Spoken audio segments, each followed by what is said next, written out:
안녕하십니까. 9월 3일 NKTV 제2부 방송입니다. 북중 비하인드 스토리를 들려드리겠습니다. 왕이 애교부장이 방북한 진짜 이유 따로 있다. 뭘까요?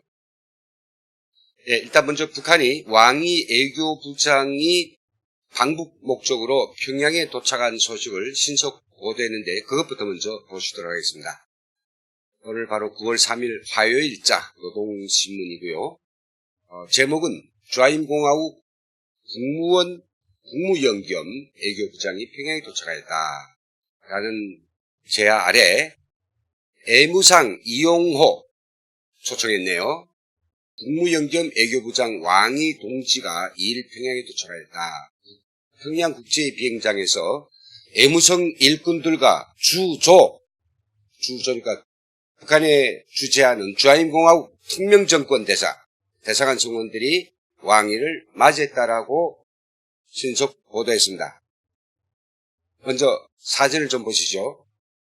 잘 알려진 중국 왕위 애교 부장입니다. 악수를 하고 있는 남자는 북한의 애무상인 이용호이고요.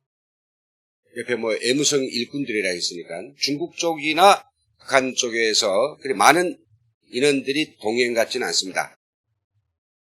한편 노동신문은 그저께 도착인 것 같습니다. 2일에 도착했으니까요.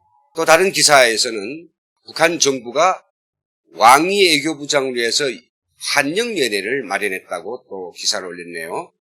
한영연회는 2일 저녁 만스테이 우사당에서 열렸다고 합니다. 이용호 애무상, 기타 애무성 일꾼들이 참가했네요. 왕위 애교부장과 동행한 사람들이 이름이 나옵니다. 주조, 중화인민공화국 특명정권 대사 이진군, 대사관 성원들이 초대했다. 특별히 중국에서 뚜렷한 인물이 같이 간 건 없는 것 같습니다. 근데 다 밑에 과관이거든요. 이 공산국가들은 다 이런 거 있습니다. 중국가도 그렇고요. 연회 참가자들은 한잔 마시면서 아주 화기애애하고 진지한 분위기 속에서 기분이 좋았다는 게 아니고 보시는 것처럼 북한의 김정은과 또 중국의 습근편, 시진핑을 북한말로서는 습근평이라고 합니다. 시진핑의 건강을 축원하며 전통적인 조중친선이 강화 발전을 위하여 잔을 들었다. 아주 맨날 하는 그런 상투적인 기사입니다. 연애는 화기애애한 분위기 속에서 진행되었다라고 말미를 달았습니다. 자, 그렇다면 왕위 애교부장 바로 9월 2일 날 방북을 왜 했을까요? 그는 굉장히 뉴스 메이커입니다. 그가 방문한 국가들은 중국의 전략적 이익에 매우 중요하기 때문에 굉장히 여러 가지 억측들이 나오죠. 중국이나 북한 다 애교부장이 어디 방문하면 어떤 목적, 누구랑 만나고 라고 하는 상세한 정보를 발표하지 않기 때문에 언론들이 나서서 추측을 해야 되거든요. 미국이나 한국 같은 또 다른 서방 세계들은 애교부장을 비롯한 국가의 중요한 요인들이 방문하면 어떤 목적으로 며칠 동안에 가고 누구랑 만나고 어떤 문제들을 토론한다. 대략적인 거를 언론들이 기사를 쓸 수 있도록 다 공개하죠. 근데 공산국가들은 안 그렇습니다. 그렇다면 지금 이번 왕위의 방북에 대해서 세간들 어떤 분석을 내놓을까요? 우리 한국에서의 중요 매스컴들은 더 그렇고요. 또 국제적인 주요 언론들도 일차게 한 가지를 이야기하고 있습니다. 그 뭐냐? 김정은을 10월 달에 진행되게 될 좌임공화국 건국일 70돌에 초대 가기 위해서 아주 정중한 초대를 위해서 왕이가 왔다 이거죠. 그래서 왕이 와가지고 우리 시진핑 국가주석께서 당신을 초대하오니 중국 건국절 70돌에 와주시오. 이렇게 정중히 시진핑의 초청장을 가지고 왔다. 예의를 갖춰서 이렇게 보고 있습니다. 그러면서 만일 김정은이 제5차 방중이 있다라고 하면 어떠한 의미를 가질까? 여기에 대해서 주로 다양한 포커스를 맞추고 있습니다.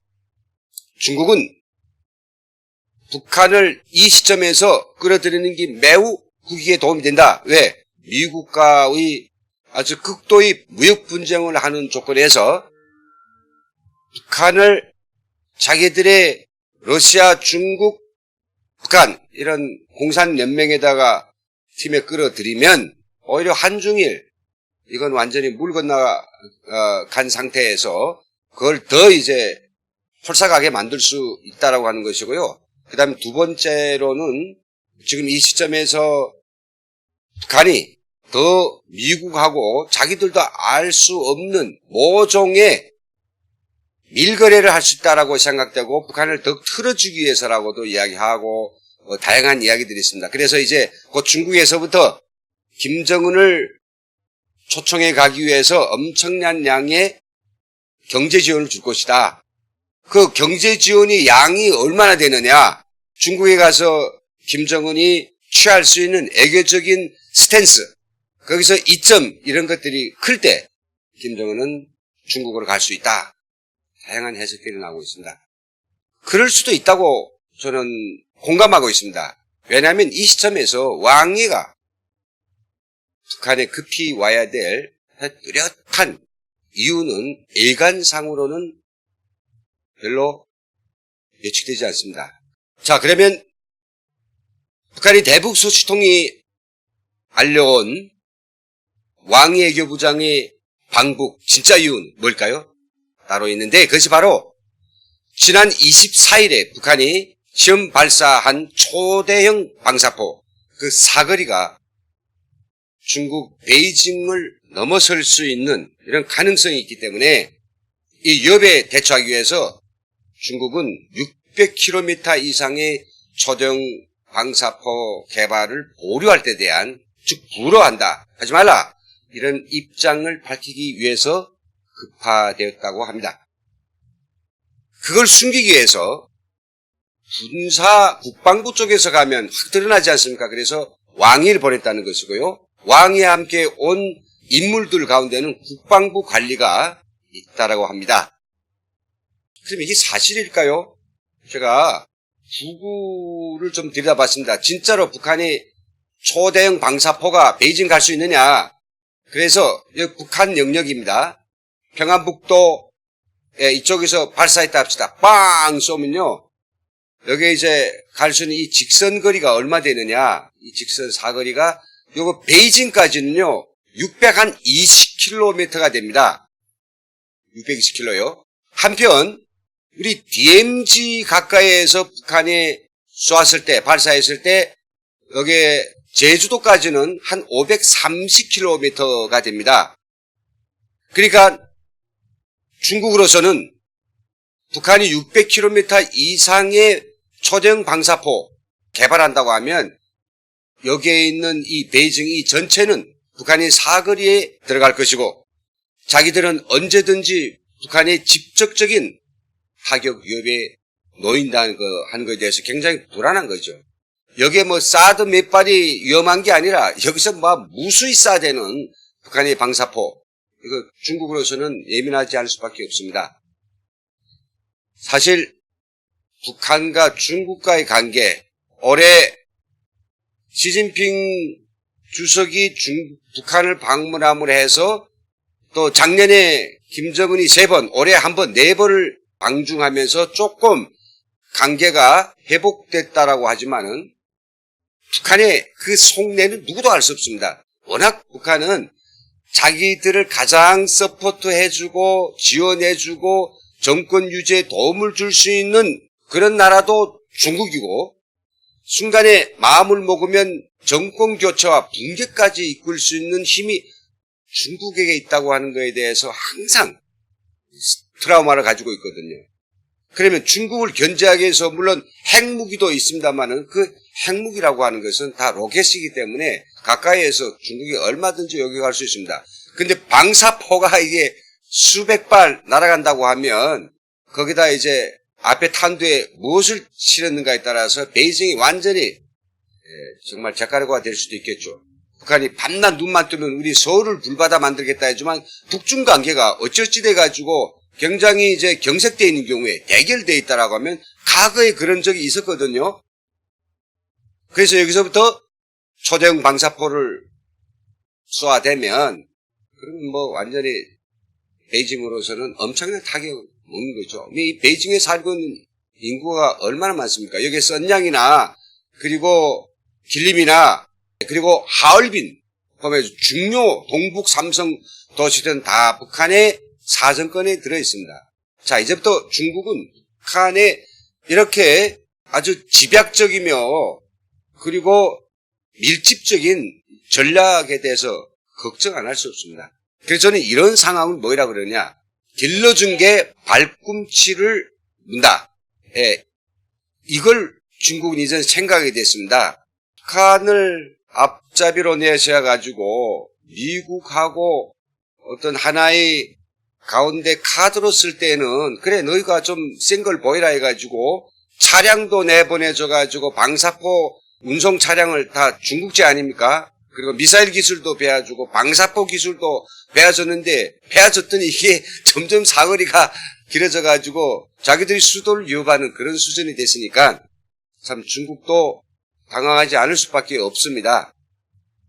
북한이 만든 지난 8월 24일 날의 초대형 방사포, 대한민국은 그야말로 엄청난 위험에 직면했고요. 남한에 주둔하고 있는 주한미군도 초대형 방사포단을 막을 수 있는 아주 모든 걸 올인할 것입니다. 이걸 막지 못하면 우리가 엄청난 돈을 주고 사들인 F-35 스텔스 비행 전투기나 기타 모든 우리 전략적 자산들이 북한의 밀집 공격에 의해서 정말 엄청난 피해를 볼 수 있죠. 네, 그래서 저는 이 방송을 마치면서 이런 말씀을 드리고 싶습니다. 모든 일에는 넘침이 부족함보다 못하다는 이야기가 있죠. 북한이 뭐 초대형인지 무슨 대형인지 이런 방사포탄 하나 만들어 놓고 온 세계의 힘은 자기들이 다 가진 것처럼 의시되고 있지만 그렇게 과욕스럽게 뭘 자꾸 만들어 나가면 옆집이 불안한 경우에는 김정은을 믿지 못한다고 하면요. 김정은 정권을 갈아치울 수도 있다는, 결국은 자기가 쏜 화살에 김정은 맞을 수도 있다는 이런 현실적 괴리가 존재하고 있다는 이런 사실을 말씀드리면서 오늘 방송을 마치겠습니다. 시청해 주신 여러분 감사합니다.